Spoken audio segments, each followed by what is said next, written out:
आंदोलन लग गई, हम लोग सोए हुए थे। जब वो तंग आ गए, बोले भाई बोगी खाली करें, हम लोग जलाते हैं। हम लोग निकल गए, बच्चों को बोला भाई निकलो, मरना है भाई निकलो, इधर भी मरना है उधर भी मरना है। फिर हम लोग निकल गए।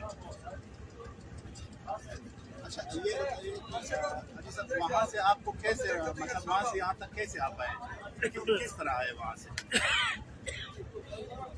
उधर हम लोग को छोड़ दिया, फिर बोला आप लोग जाएं भाई, अपना रास्ता पकड़े, निकलते जाए, आप लोग के साथ दुश्मनी नहीं है। हम लोग पैदल निकलते निकलते इधर नीचे नहर में गिर गए, नहर में डाला आपको, बस निकलते गए, पानी पत्थर पानी। 4 घंटे हम लोग लगाया पानी तक। वहाँ पे खवातीन और बच्चे भी जख्मी हुए हैं। जख्मी तो मुझे मालूम। अच्छा सर, वहाँ से जब आप बर्री पहुँचे, वहाँ पे एफसी वालों ने आपकी कितनी खिदमत की, किस तरह लेके आए? वहाँ पर हम लोग की खिदमत तो ऐसी कोई नहीं की।